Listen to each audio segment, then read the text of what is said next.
It's a new world out there. They're just not telling you about it. Let me ask you this then. Why the Pope here? The Pope is here. You should read what the Financial Times said about the Pope as opposed to what you're going to read in the American press. Yeah. If you read the American press, it's very repressive. Well, Mike knows that I read different papers.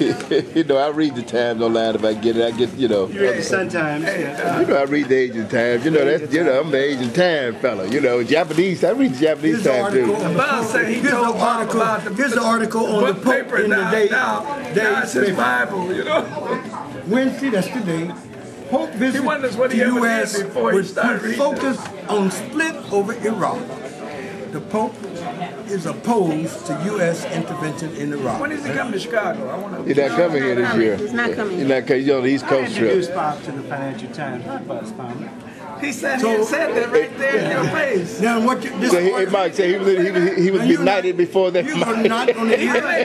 You're going to hear in the American press about Pope visiting the church. You're going to hear about what you're going to hear in the United States is about Pope talking about the priests screwing white boys and stuff. That's what you're going to hear. Yeah. You're not going to hear about his position on Iraq. And you're going to be here and they're going to talk about how does he feel about homosexuals, how does he feel about abortion. But you're going to not hear anybody commenting on how Pope feels about United States involvement in Iraq. Why is that? Because he opposes it. No, I'm saying, why you think you don't read about it in the U.S. press, as you just read about it in the Financial Times? We have what we call, I consider AfroCentral a subspecies of this. We have a U.S.-centric approach to the world. We don't have a, so therefore we don't have to discuss. We discuss U.S. relations with India, U.S. relations with China, U.S. relations with Germany, U.S. relations with Colombia, but we don't discuss China's relation with Russia or Indian relation with China. Or India has more trade with China than they have with the United States, but you don't never hear that. You won't hear certain things like China's developing the copper facilities in Afghanistan. And the Shanghai Corporation is an organization between Russia, China, and India to control the development of Central Asia, including Afghanistan. Now I know from this that eventually we're going to get our asses out of there. We overextended. That's what this guy said. Here, we are overextended. We call ourselves intellectuals, but we never bring in. We never talk about China. The most important thing happened in the West. She asked me a question. I didn't hear what you said, Doctor. The most important thing happened in the West. Let her ask the question. I said, why are the Europeans jumping all over China for this, you know, the Olympics, you know? Oh, yeah. Talking about not going. Well, it's not the Europeans. It's yes, some. it is. Excuse me. France. Excuse me. It's some Europeans. Now, there's no abstract Europeans. Some Europeans run Europe. Excuse me. This is not the policy. If you read, this is not the policy of any government in Europe. It might become the policy. Excuse me. Now, what they're talking about, but there is some difficulty here. It doesn't matter.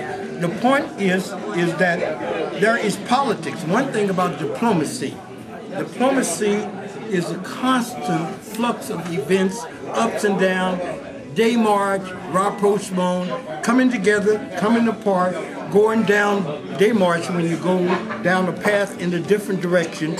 If you study international politics, you have diplomatic revolutions where people who used to be like we have one right now. But the diplomatic revolution or period one, where England and Austria is opposing France and Prussia. Next time is France and Austria opposing England, and it's constantly changing. So you cannot single out one event because people are negotiating what they call for fait accompli, rapprochement, détente. They're constantly filling out their particular national interest in relationship to another person's national Switch over to French.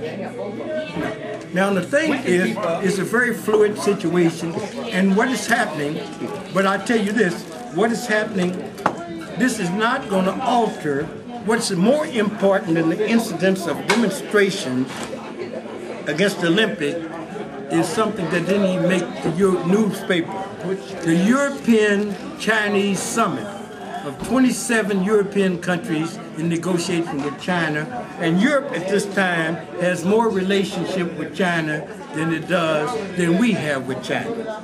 But that doesn't make the newspaper. What makes the newspaper, there's a danger in trying to figure out what's happening solely through a series of... But let me ask you this, though. Wouldn't that be natural for China to have a relationship with Europe because of its relationship in the past as a colony with Britain and all that crap? Well, firstly, China was never a colony. Well, whatever the relationship they had. Okay. I retract that. I retract. Okay, I retract it. But the point is But I'm asking, my question is, wouldn't that be natural for them to have that relationship, you know? In social science, there's nothing natural. Everything is socio-historical. You hear what I said? Yeah, I understand that. There's no natural law. Okay, all right. Everything is socio-historical. Okay. There is no law of international relations that continues forever. Okay. So it's constantly in flux, and you have to be, especially if you're a diplomat, you have to be very flexible to catch the changing wind, etc. Now, my question. China, firstly, in relationship in the modern period, China, because the European and Japanese powers could not agree on who's going to run it, they set up spheres of influence over China and reduced that. And that's the humiliation period of China, and they remember that. And what happened is U.S. policy, because we were late on the scene, was the open door policy. Then the open door policy toward colonial question was an effort of the Americans to replace European colonialism with American neo-colonialism, as they had done successfully in South America. After the South Americans, you have to know the history of this. After South America kicked the Portuguese and the Spanish out, the British dominated South America up to 1884, when the United States supported the Pan-American movement, and that's why we had to work the Pan movement. Who's supporting them? And that's a whole other question. Supported the Pan-American movement in an effort to oust the British and European colonialists and replace it with American semi-colonial. That's why you have Boulevard as his notion. You know who Simon Bolivar is? Yeah. He led the movement, him and Bernardo O'Higgins, from the top of Brazil to the bottom of Chile, and it was subverted by the Creole, by the middle class. South Americans subverted their own movement.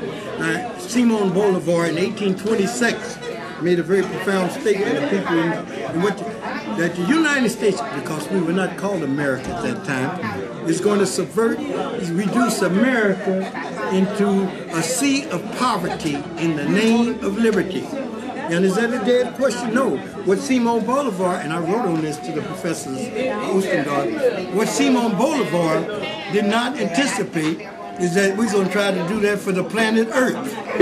That's what the freedom movement. In the name of freedom, of Russia, we broke up that country, and their standard of living is going down. They're losing 3 million people. They're predicting their population will go down from 140 million to 100 million. But they have more people dying in their country. The educational system about down. All the doctors, women are whores. They don't have any, and they know it. That's what Tibet is about. I know what. Damn the monetary fund. We used to call the monetary fund the baddest MF in the world. I said the international MF. Yeah, but the point is, right. But even the monetary fund is going through change under pressure. The monetary fund is going to reorganization where the representation of non-European and American countries is going to be less on the basis of who got the money. Now I'm going to tell you what, and they said if we don't make this change, we will become irrelevant. Let me ask you this question.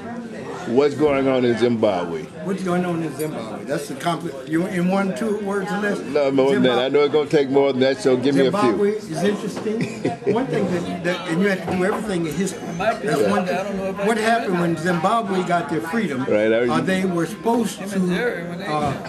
The white settlers were supposed to leave, and the British were supposed to compensate the white settlers for leaving. It's the land question. Now, they didn't leave, but when they forced them out, they did not have an agrarian reform program, and there should have been transitional measures, because you had people that did not know how to run commercial farming. Now, it's romanticism to think, in the Malcolm X sense, that we had to have land. I always said land under what condition of ownership a bunch of small peasants on land cannot support large population. Right. That's what happened in Mexico.